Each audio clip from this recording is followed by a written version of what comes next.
자, 여러분들 조금 더 가보도록 하겠습니다. 이제 시장 실패의 모습을 한번 다시 한번 볼게요. 시장 실패의 모습 대표적으로 두 가지가 있었습니다. 하나는요, 빈부격차였고요. 하나는요, 독과점 기업의 등장이었지. 그런데 애덤 스미스가 생각할 때 보다 더 무거웠던 건 뭘까요? 맞습니다. 독과점 기업의 등장이었겠지. 왜? 애덤 스미스는 시장의 원리, 곧 가격의 원리, 곧 보이지 않는 손이 작동하기 위해서는 합리적인 가격이 만들어져야 된다라고 이야기를 했던 거야. 합리적인 가격이 만들어지려면 한 상품에 대해서 여러 회사가 경쟁을 해야 된다고 봤는데, 독점 기업이 등장하는 순간 그 보이지 않는 손은 작동하지 않게 돼버립니다.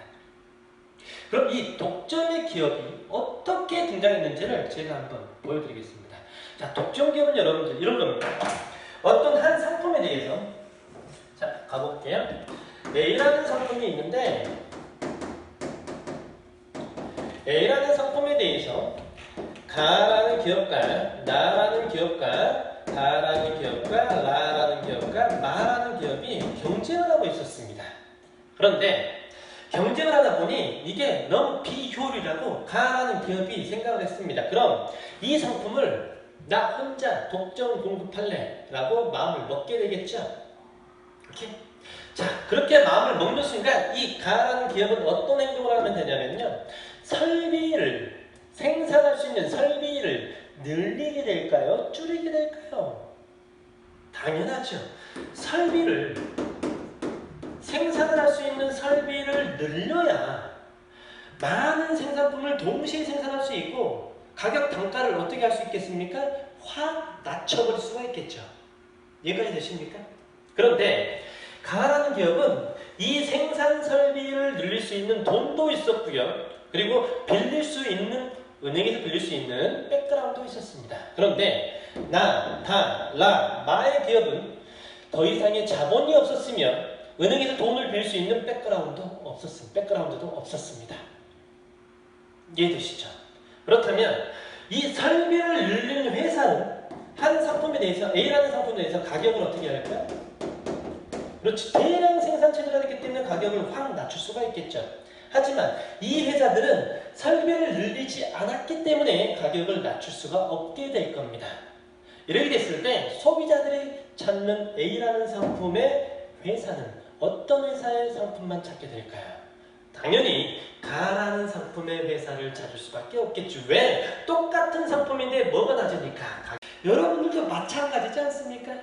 똑같은 상품이라면 이왕이면 어떤 상품이 좋아? 값싼 게 좋겠지. 그러니까 여러분들 항상 봐봐. 어떤 상품 살 때 이커머스 들어가가지고 계속 검색하잖아. 그치? 뭐 다 나와라. 이런 말 하면 안 됩니까? 어떤 사이트도 있더라고요. 가격 비교 사이트가 있어요. 거기 가보면 싼 것부터 쭉 나옵니다. 거기서 여러분 제일 싼 거 고르잖아요. 맞지? 그럼 그 똑같은 상품을 비싸게 판 사이트들은 어떻게 될까요? 그렇지. 궁극적으로 문을 닫을 수밖에 없겠죠.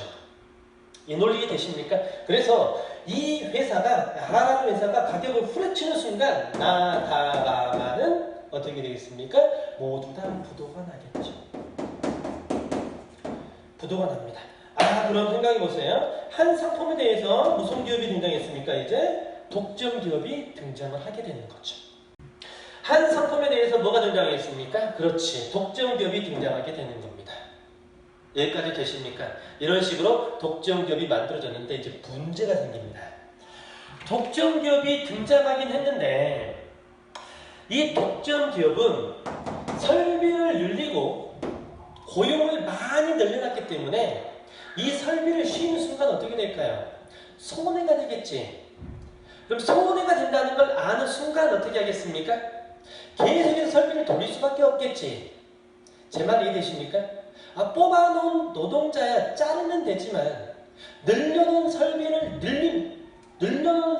놀려버리면 그건 곧 자본가의 손해로 이어질 수밖에 없잖아요. 그렇기 때문에 설비를 놀릴 수가 없는 거야. 계속해서 찍어낼 수밖에 없겠죠.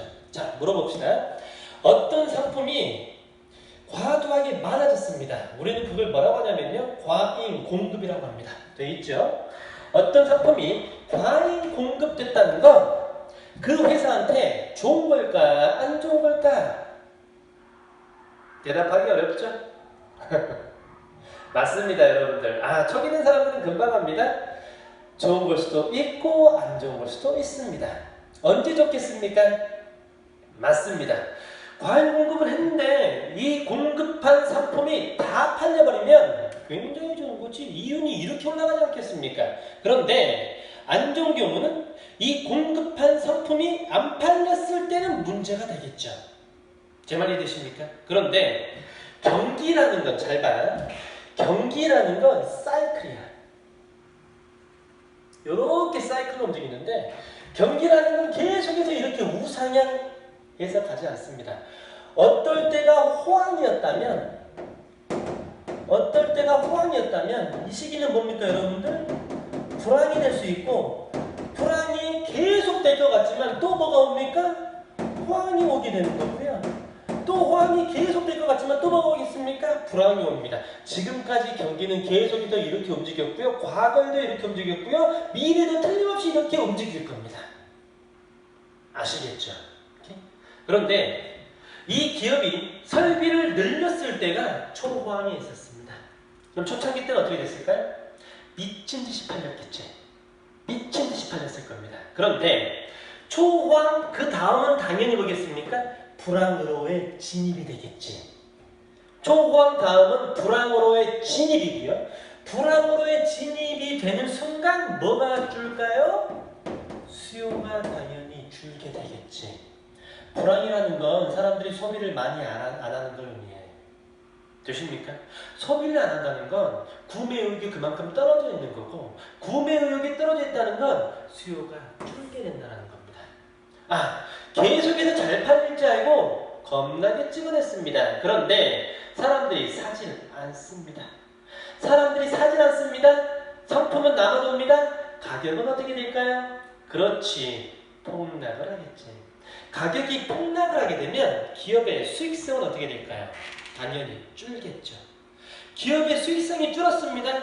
그럼 기업이 그 수익성을 만회하기 위해서 제일 처음 할 수 있는 건 뭘까요? 상품을 줄이는 걸까요? 아니면 사람을 자르는 걸까요? 맞습니다. 사람을 자르는 겁니다. 해고랍니다. 그런데 그게 악수가 되겠죠. 사람을 자르면요. 그 자른 사람들이 돈을 못 벌겠지? 돈을 못 벌면 또다시 수요가 어떻게 되겠습니까? 또 줄겠죠. 수요가 또 주니 기업의 이익은 더 줄어들게 되고 기업의 이익이 줄어드니까 기업은 또 사람을 자르게 됩니다. 되시죠? 이걸 뭐라고 합니까? 악순환입니다. 기업의 이익이 줄어드니까 사람을 자르고요. 사람을 자르니 수요가 줄어들고요. 수요가 줄어드니 기업의 이익이 줄어들고요. 기업의 이익을 만회하기 위해서 사람을 또 자릅니다. 이런 식으로 계속 가다 보면 결국은 기업이 못 버티게 되겠지. 되십니까? 선생님 물건을 덜 만들면 되지 않습니까? 라고 말하는 학생도 있습니다. 그런데 오늘날의 자본주의 사회에서 기업들의 가장 큰 문제점이 뭔지 아십니까? 그렇습니다. 재고 관리입니다. 그 어떤 기업도 내가 생산한 물건이 어느 정도 팔릴지를 예상할 수가 없어. 물론 대략적으로 예상은 가능하나 정확하게 예상할 수는 없습니다. 심지어 여러분들 기업이 아니고 동네 빵집도 빵을 만들 때 그 빵이 얼마를 팔릴지 알고 만드는 빵집은 하나도 없을 겁니다. 이 말이 이해되시죠? 어떤 빵집이든 11시 폐점 시간대 가보잖아요. 여러분들 항상 뭐가 나와 있습니까? 빵이 나와 있습니다. 빵집도 수요를 못 맞추는데 심지어 그것보다 몇십 배, 몇백 배, 몇만 배 큰 기업은 그 수요를 맞출 수 있겠습니까? 절대 예측할 수 없습니다. 그렇기 때문에 오늘날의 기업들은 항상 뭐에 빠져 있습니까?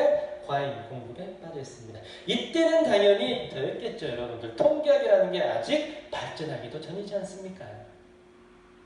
그런 의문이 해결됐습니까? 그렇죠. 과잉 공급에 빠졌습니다. 가격이 폭락합니다. 결국은 못 견뎠습니다. 기업이 어떻게 될까요? 기업이 망하게 됩니다. 그런데 재밌는 건 이때 기업은 여러분들 동네 빵집이 아니죠.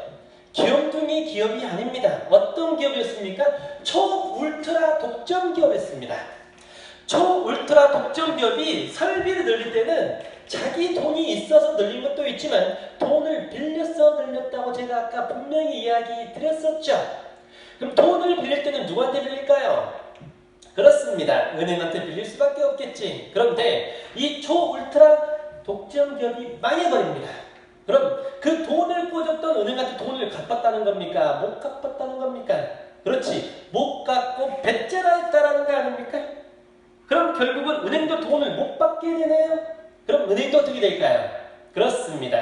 은행까지 부도가 나버립니다. 경제적으로 이렇게 은행까지 부도가 났을 때 그걸 뭐라고 합니까? 맞습니다. 공황이라고 이야기를 합니다. 공황. 되셨죠? 이제 여러분들 자본주의는 망한 것처럼 보였습니다. 왜? 자본주의의 결과 독점 자본주의가 등장했으며 그 독점 자본주의 결과 그 기업이 망해버리니 혼란이 왔습니다. 그럼 이 공황을 해결하지 않으면 자본주의는 이제 막을 내리겠죠. 그런데 생각해보세요. 지금도 자본주의지. 지금도 자본주의라는 건 그 해결책을 찾았다는 거야? 못 찾았다는 거야? 맞습니다. 찾아냈다는 겁니다. 자, 그 해결책을 가보도록 하겠습니다. 공황 결과 첫 번째입니다. 보세요. 이제 과잉 공급이 왔던 독점 기업이 망하지 않게 하는 방법을 찾아내야 됩니다. 그 방법은 뭐였냐면 예전에 그 독점 기업은 어디다만 팔았습니까? 국내에서만 팔았지. 그럼 이제 국내에서만 팔아서는 안 된다는 거야. 이 상품을 들고 어디로 가야 된다는 거야? 그렇지. 해외로 나가야 된다는 거야. 이 상품을 두고 해외로 나가서 밖의 사람한테 팔아먹으면 되는 거 아니냐는 거지.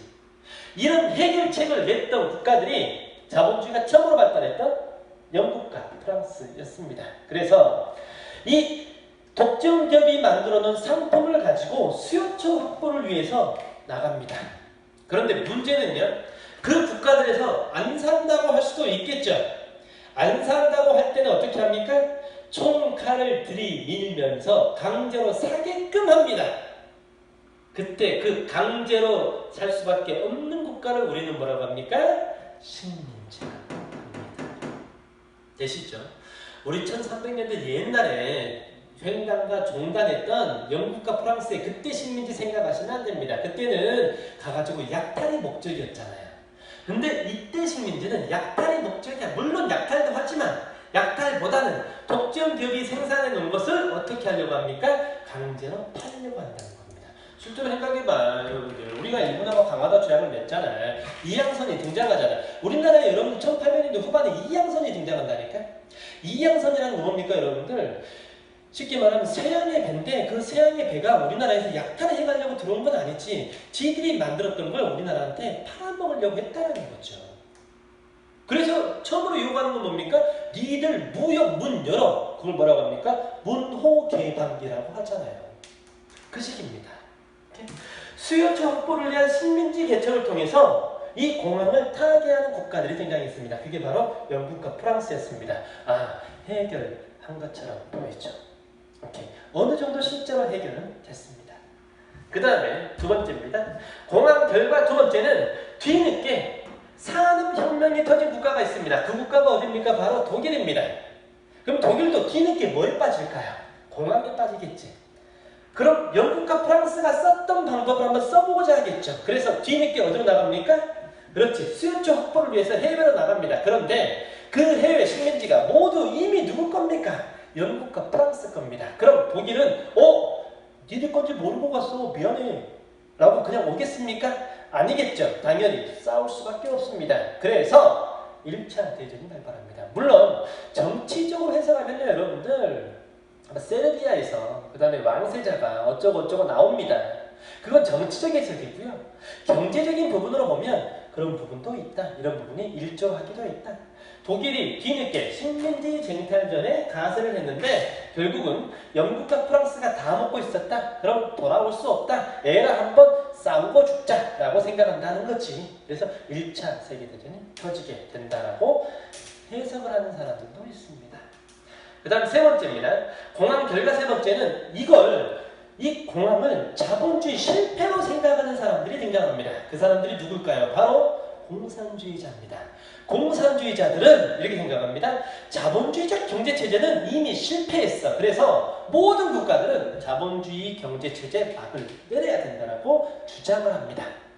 그 국가가 어딥니까? 바로 소련입니다. 소비에트 연방이고요. 그 국가가 해체돼서 지금 어딥니까?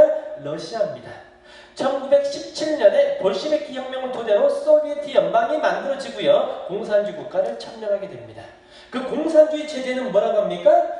자본주의는 실패했으니 자본주의적 경제체제 버리고 이제 뭘로 바꿔? 사회주의나 공산주의로 바꾸면 돼 라고 이야기를 합니다. 이렇게 공항을 타개하려고 했던 국가도 등장을 하는 거고요. 그 다음에 공항 결과 네 번째는 미국의 대공황이 옵니다. 이건 조금 설명할게요. 왜 미국의 대공황이 오냐면 생각해봐요. 공항을 해결하기 위해서 결국은 식민지 개척에 나선 영국과 프랑스와 독일은 싸우게 되잖아요. 1차 대전이 터집니다. 그런데 1차 대전에 끼지 않았던 국가가 있습니다. 그 국가가 될까요? 그렇지, 미국입니다. 물론 나중에 들어옵니다.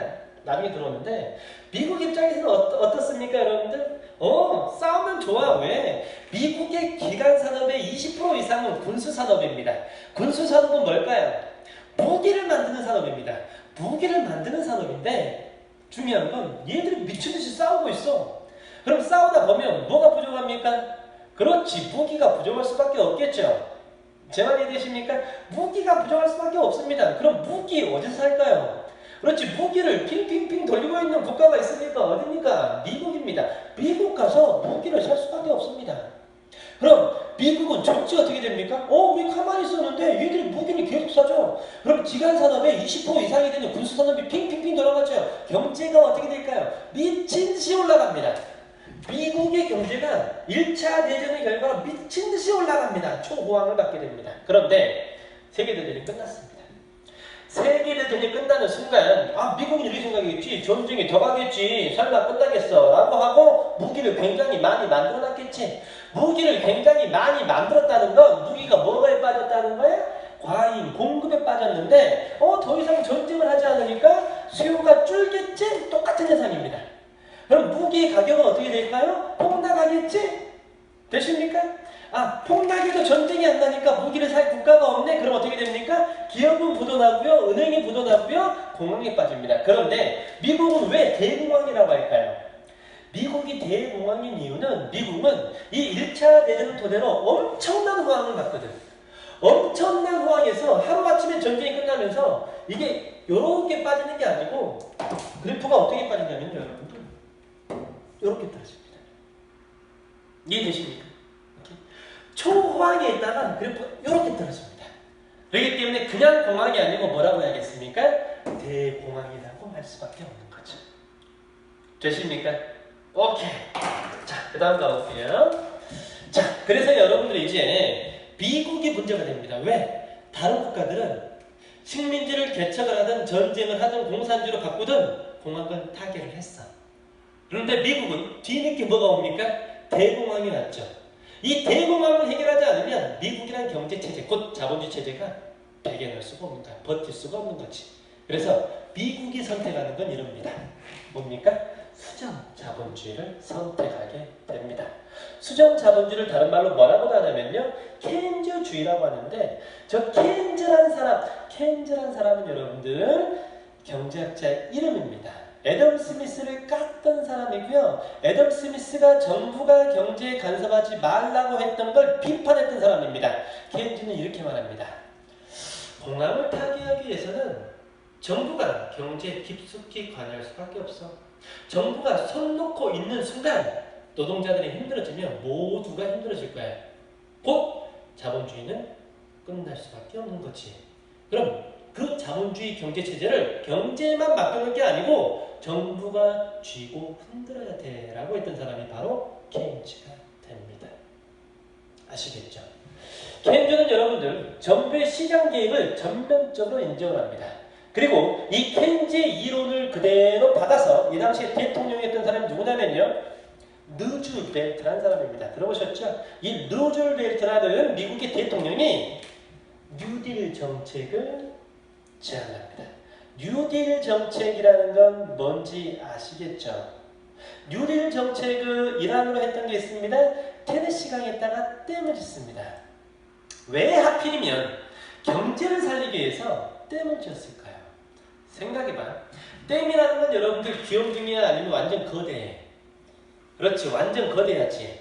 거대한 댐을 만들려면 기본적으로 뭐가 들어가니? 막대한 목재, 막대한 콘크리트, 막대한 시멘트, 그 다음에 막대한 철근, 되십니까? 그럼 막대한 철근이 들어가기 때문에 무슨 공장이 돌아가? 그렇지. 철근 공장, 곧 제철 회사가 돌아갈 수밖에 없지. 이 제철 회사는 굉장히 중요합니다, 여러분들. 왜? 이 제철 회사도 모든 산업의 근간이기 때문에 그래. 제철 회사가 핑핑핑 돌아가야지 산업이 사는 거야. 그런데 댐을 짓는다는 소식이 들리자 제철 회사는 뭐부터 생산할 수밖에 없어? 강판과 철근을 생산할 수밖에 없지. 아, 그럼 전쟁이 끝나서 멈춰 있었던 제철 회사가 돌아가기 시작합니다. 제철 회사가 돌아간다는 건 사람들을 고용을 하기 시작했다는 거고요. 사람을 고용하기 시작했다는 건 그 사람들이 돈을 벌기 시작했다는 겁니다.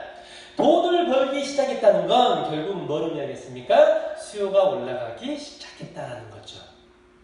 댐 건설하면 여러분들 누가 가서 댐 건설합니까? 지금이야 포크레인이 있죠. 그 당시에는 포크레인이 없잖아. 그럼 누가 들어갑니까? 사람들이 들어가겠죠. 또 거기도 엄청난 노동자들이 투여가 되고요. 그 노동자들은 월급을 받게 되고 월급을 받으면 쓰게 되고요.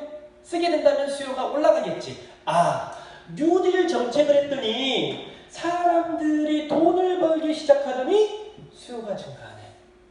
되십니까? 기억하셔야 됩니다. 기억하셔야 됩니다.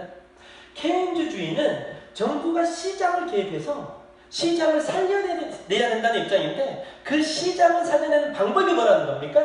유효 수요를 증가시킨다는 겁니다. 되시죠? 그럼 이런 질문이 나올 수 있습니다. 선생님, 그럼 그 월급은 누가 줍니까? 우선 기업에 돈이 없으니까 국가가 주겠지. 국가에서 돈 찍어서 주는 겁니다. 아시겠죠? 실제로 케인즈가 했던 말입니다. 국가가 경제를 살리려면 실제로 국가에서 맨 땅에다가 구덩이를 팝니다. 구덩이를 파서 돈을 묻고 사람을 고용해서 그 돈을 찾아가라고 하면 된답니다. 좀 극단적인 방법이지. 국가에서 돈을 찍어서 돈을 묻고 사람을 고용해서 그 돈을 찾아가라고 하면 된답니다. 그 돈을 찾은 순간 사람들은 뭘 할까요? 돈을 쓰겠죠. 돈을 쓰는 순간 뭐가 증가되겠습니까? 수요가 증가가 되겠지. 되십니까? 오케이, 어려운 거 아닌 것 같습니다. 또 하나는요, 케인즈가 주장했던 겁니다. 완전 고용을 주장하게 됩니다. 완전 고용이 되는 순간 사람들은 모두 돈을 벌게 되고 돈을 벌게 되면 유효수요가 증가하게 된다는 이론을 바탕으로 하고 있다는 거죠. 그렇기 때문에 모든 사람이 고용되는 사회를 지향을 했던 거고요. 또 하나는 뭘 지향했습니까? 복지국가를 지향했습니다. 완전 고용을 지향했으나 고용되기 힘든 사람들이 있겠지. 전쟁에서 부상자들이라든가 그렇지. 선천적으로 문제가 있던 사람들이라든가 그런 사람들은 고용되기 힘들 겁니다. 그럼 이분들은 노동을 못하기 때문에 굶어 죽어야 됩니까? 그건 아니랍니다. 오케이? 그분들한테 국가가 나서 구제책을 마련해 주셔야 된다는 거야. 그게 바로 뭡니까? 복지국가라는 겁니다. 복지국가라는 건 그분들이 노동을 하지 않더라도 국가에서 일정 금액의 생계비를 지원하면 그분들은 틀림없이 이 돈을 갖다가 뭐 할 것이다? 쓸 것이다. 되시죠? 또 뭐가 창출됩니까? 유효 수요가 증가가 하게 되겠죠. 되십니까? 이런 식으로 케인즈가 정부가 경제에 깊숙이 관여를 해야 된다라고 이야기를 하게 됩니다. 그런데 문제는요, 정부가 경제에 깊숙이 관여했을 때 발생하는 문제를 간과했다는 겁니다. 되십니까? 모든 게 순조로운 것처럼 보였지만 실제로 나중에 드러난 현상은 그렇게 순조롭지만 않았습니다. 정부가 깊숙이 간섭을 해서 문제가 생긴 게 투성이었습니다. 오케이? 그래서 수정 자본주의 결과 정부가 실패하는 현상이 일어납니다. 정부가 이런 정책을 펴서 성공하는 것처럼 보였지만 정부가 실패하는 현상이 일어납니다. 그 실패의 모습을 제가 보여드리도록 할게요. 가보겠습니다. 정부 실패의 모습입니다. 아까 분명히 케인즈는 이렇게 말했습니다. 신체적으로 힘든 사람들, 정신적으로 힘든 사람들, 그분들은 완전 고용에 제외되기 때문에 먹고 살 수가 없다. 그런 분들을 위해서 복지를 늘려야 된다라고 말을 했습니다. 그런데 문제는 그 복지의 정도가 과해졌을 때는 문제가 될 수 있겠죠.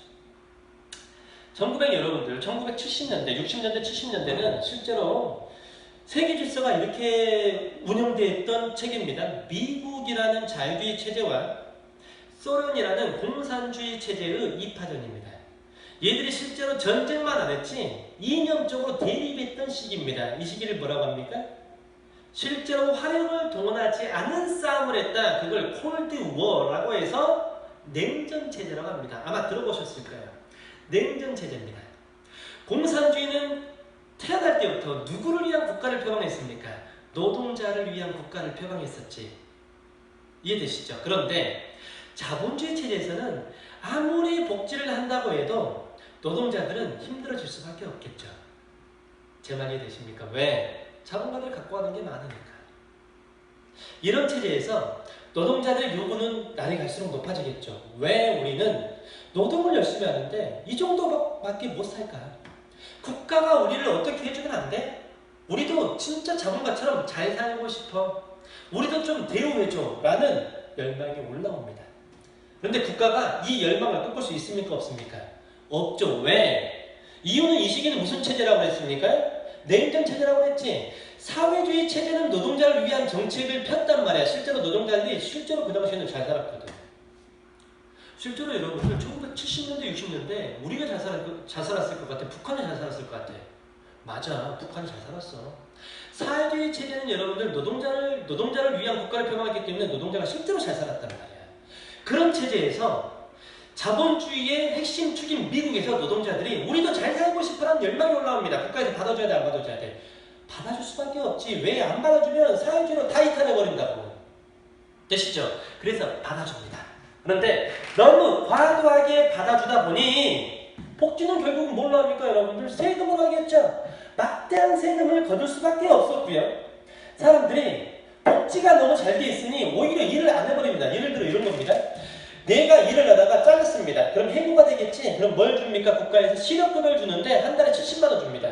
그런데 재밌는 건 내가 한 달에 뼈 빠지게 일했는데 90만 원을 법니다. 그런데 세금을 얼마 때 갑니까? 30만 원 때 갑니다. 그럼 난 60만 원밖에 못 벌지. 그럼 나는 실업자가 됐을 때는 오히려 70만 원 받는데 한 달 내내 뼈 빠지게 일했는데 오히려 세금을 떼고 나니까 60만 원밖에 못 벌어. 그럼 나 일하니 안 하니? 그렇지, 안 하게 되겠지. 이해되십니까? 그걸 뭐라고 해? 복지병이라고 한다고요. 복지병. 복지가 너무 과도하게 돼서 사람들이 무력해져 버리는 거야. 이런 현상이 일어나고요. 실제로 일어났던 현상들입니다. 그다음 또 하나는 정부가 너무 커졌습니다. 생각해봐. 케인즈는 큰 정부를 지향했어? 작은 정부를 지향했어? 당연히 큰 정부를 지향했겠지. 큰 정부를 지향했는데 정부가 너무 비대해져 버린 거야. 정부는 이렇게 커졌는데 효율성은 올라가 안 올라가? 안 올라가. 너나 없이 누가 해주겠지 하고 공무원들이 일을 안 해. 이해되시죠? 비효율성은 늘어가고요.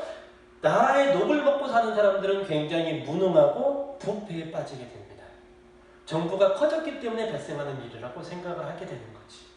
그 다음 또 하나는요. 이 결정타인데 1973년에 석유파동이 일어납니다. 제가 정확히 몇 배가 올랐는지는 모르겠지만 한 20배라고 칩시다. 그럼 봐. 오늘 내가 공장을 돌리는데 석유를 1리터를 떼왔어. 그런데 10원이었어. 근데 내일 석유를 떼왔는데 1리터에 얼마인 거야? 20배 올랐으니까 200배인 거야. 원자재 값, 곧 석유값이 이렇게 올랐습니다. 석유값이 이렇게 오르잖아? 그럼 석유값을 뭘로 내가 받아야 될 거 아니야? 뭘로 받아야 됩니까? 상품의 가격을 올려서 받아야겠죠. 제 말 이해되십니까? 석유 파동은 석유 가격이 갑자기 몇십 배가 확 오른 현상을 말해. 근데 이 석유를 많이 쓰는 곳은 공장인데 공장에서 석유값을 굉장히 비싸게 주고 사오는 순간 생산하는 상품의 가격은 어떻게 됩니까? 미친 듯이 올라갈 수밖에 없죠. 생산하는 상품의 가격은 올라갔는데 문제는 수요가 그만큼 받쳐주면 좋은데 안 받쳐줘 버릴 수도 있겠지. 갑자기 가격이 오릅니다. 원자재 가격이 오르면서 상품의 가격이 오릅니다. 상품의 가격이 오르면서 수요가 감소합니다. 이게 재밌는 현상이에요. 실제로 여러분들 상품의 가격은 언제 오를까요? 경기가 좋을 때, 안 좋을 때? 수요가 많을 때, 적을 때? 그렇지. 원래 애덤 스미스 입장으로 따지면요, 여러분들 수요가 늘어나면 상품의 가격이 오른다는 게 애덤 스미스 입장이야. 전통 경제학자의 입장이야, 이게. 그런데 수요는 오히려 줄었는데 원자재 가격이 오르면서 상품의 가격이 올라버렸지. 제 말이 되십니까? 수요가 줄었다는 건 경기는 침체가 됐다는 거지. 경기는 침체되는데 가격은 올라갑니다. 경기는 침체되는데 가격은 올라갑니다. 가격이 오르는 걸 우리는 뭐라고 합니까? 인플레이션이라고 하지. 다시 한번요. 가격이 오르는 걸 뭐라고 한다고요? 인플레이션이라고 합니다. 경기가 침체되는 걸 뭐라고 하냐면요. 스태그네이션이라고 합니다. 쉽게 말하면 경제가 안개에 갇혔다라는 말입니다. 제 말 이해되시죠? 스태그네이션이라고 하는데 스태그네이션과 인플레이션은 전통 경제학자들 입장에서는 같이 올 수가 없어. 그런데 이때 같이 와. 곧 경기 침체가 되는데 물가가 동시에 올라오는 경제적 기현상이 등장하게 됩니다. 그걸 뭐라고 합니까? 다시 한번 알아두셔야 됩니다. 스태그플레이션이 발생합니다. 과거에 없었던 기현상이 발생하게 되는 거고요. 이걸 사람들은 이제 누구 탓으로 돌리게 될까요? 그렇습니다. 정부의 탓으로 돌리기 시작합니다. 정부가 과도하게 개입했기 때문에 막대한 세금을 거뒀으며 복지병이 빠졌고 무능과 부패가 왔으며 정부가 커진 만큼 효율성은 떨어지고 석유 파동이 옴으로써 경기 침체가 왔고 물가가 상승하는 기현상, 곧 스태그플레이션이 왔다 라고 생각하게 되는 거죠. 그래서 사람들은 이걸 누구 탓으로 돌린다고요? 정부의 탓으로 돌리기 시작했다고요. 결국은 뭐가 왔습니까? 정부 실패가 왔습니다. 수정 자본주의가 위기에 빠지게 되는 거죠. 이해까지 되십니까? 그럼 이제 해법이 필요하겠죠? 그 해법은 뭘까요? 역으로 가는 거지. 정부가 과도하게 개입해서 문제가 생겼다면 이제 정부의 개입을 줄여라 라는 요구가 등장하고요. 그 이후에 이런 자본주의가 등장합니다. 정부의 실패를 해결하기 위해서 등장한 자본주의를 우리는 신자유주의라고 이야기를 합니다. 신자유주의는요, 여러분들, 미국의 레이건 대통령이 주장했습니다. 그래서 레이건의 경제학, 레이건노믹스라고도 하고요. 영국의 마가렛 대처 수상이 주장했습니다. 그래서 대처니즘이라고도 합니다. 우리나라에서는 어쩔 수 없이 도입했던 분이 있습니다. 그분이 김대중 대통령입니다. 그래서 DJ 노믹스라고도 이야기합니다. 하지만 DJ 곧 김대중 대통령이 신자유주의자는 아닙니다. 그 당시에 김영삼 대통령 때 IMF에 우리나라가 빠집니다. 경제 위기가 왔죠. 그걸 해결하기 위해서 IMF에서 몇 가지를 우리나라한테 요구를 하는데 그게 바로 신자유주의적 체제로 가라는 거였습니다. 그래서 어쩔 수 없이 신자유주의 체제로 가는 거겠죠. 자, 가볼게요. 신자유주의가 뭔가를 볼게요. 수정자본주의는 정부가 과도하게 개입을 해서 문제가 일어났다라고 판단을 한 겁니다. 그럼 이제 역으로 가야겠지? 정부의 기능은 줄이면서 시장 기능을 다시 한번 강화시켜 놓으면 된다는 겁니다. 그래서 신자유주의가 주장하는 건 이런 겁니다. 시장 기능을 강화하는 겁니다. 시장 기능을 강화하자. 과거에 있었던 여러 가지 규제를 철폐를 하자. 기업들이 알아서 잘할 수 있도록 도와주자. 이거 애덤 스미스 씨하고 비슷하지? 맞습니다. 애덤 스미스가 틀렸을 때는 수정자본주의가 등장했고 수정자본주의가 틀렸을 때는 다시 애덤 스미스식의 경제체제가 등장한다는 겁니다. 규제 완화하고 철폐를 하자. 그리고 복지를 위해서 거뒀던 세금을 좀 축소하자는 거야. 세금을 많이 거두면 주로 많이 내는 사람들은 기업들인데 기업들의 생산활동의 의욕이 떨어질 거 아니냐. 그러면 경제가 잘 돌아가지 않는다라는 논리를 얘들은 갖고 있단 말이야. 그래서 기업의 세금을, 특히 기업의 세금을 뭐라고 하냐면요, 법인세라고 합니다. 법인세를 축소시켜달라고 이야기를 하고요. 정부 역할을 축소할 것을 강조합니다. 그래서 기존에 정부에서 갖고 있었던 많은 기업들이 있었을 거 아닙니까? 그 기업을 우리는 뭐라고 합니까? 공기업이라고 합니다. 이 공기업들을 민간에 넘기자는 거야. 공기업의 민영화를 실시하자라고 주장을 합니다. 또 하나는 수정자본주의 때 정부 실패의 모습 중 하나인 복지병을 해결하기 위해서는 복지를 축소해야 된다. 복지를 축소해야지 과거 일하지 않는 사람들이 나가서 일해서 돈 벌 생각을 할 것이다 라는 이유를 들게 됩니다. 그리고 수정자본주의 때 정부는 비대해졌지만 비대해진 만큼 어떤 효과를 못 냈잖아. 그걸 뭐라고 했습니까 우리가? 그렇죠. 비효율성 증대라고 그랬지. 비효율성이 증대된 걸 바꿔야 된다. 적은 비용으로 많은 것들을 산출할 수 있는 걸 생각해 와야 된다. 그래서 효율성을 강조하게 되는 거고요. 그 다음에 신자유주의 핵심은 이겁니다. 과거에는 우리가 기업이 아무리 힘들어도 해고를 쉽게 못하게끔 정부에서 만들어버렸어. 왜? 수정자본주의 때 무슨 이념이 있었기 때문에, 완전 고용의 이념이 있었기 때문에 쉽게 기업에서 노동자를 자를 수 없도록 국가에서 법을 만들어버렸단 말이야.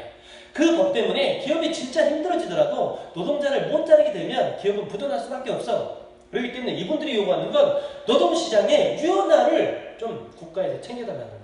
노동시장의 유연화, 말이 좋아 유연하지 이런 겁니다. 쉽게 고용하고 쉽게 자를 수 있도록 만들어달라는 겁니다. 어떻게 보면 독약 같은 거지. 이해되십니까?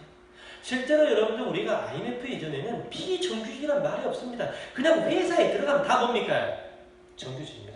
정규직이란 말이 필요도 없죠. 그냥 회사원이지. 왜? 회사원이 되는 순간 나는 그 회사에 뼈를 묻는 정규직이었거든. 그런데 IMF 이후에 IMF라는 기구에서 우리나라한테 요구합니다. 노동시장을 유연화를 시켜라 라고 요구합니다.